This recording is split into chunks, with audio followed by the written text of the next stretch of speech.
for Tuesday.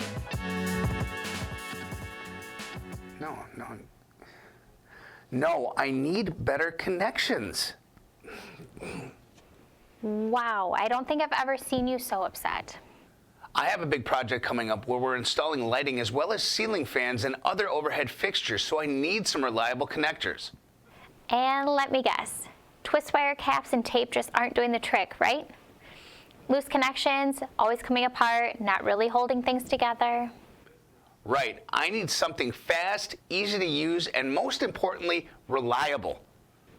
How about WAGO's 221 series and 221 series inline? The levers make it easy and they're so reliable. It's basically the product we're known for. Oh yeah, we use those in our junction boxes, but I really could use something that deals primarily with overhead fixtures and connecting solid with fine stranded wires. I have just the thing. WAGO's always got your back. Try these splicing connectors.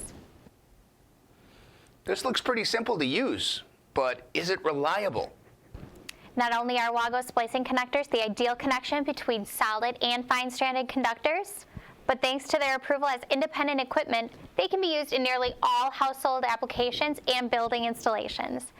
They also provide simple, tool-free wiring, perfect for overhead work. You don't need to convince me, I am sold. No more twist wire caps my wrists. You can finally get a break, and everything will be virtually maintenance-free. WAGO splicing connectors, used in building, home, and DIY installations, make it an easy and reliable Two for Tuesday. Go to www.wago.com/us/discover-wire-and-splicing-connectors and scroll to the bottom of the page to learn more about WAGO splicing connectors. And while you're there, you might as well learn about the other wire splicing options we have for your projects. Happy Tuesday.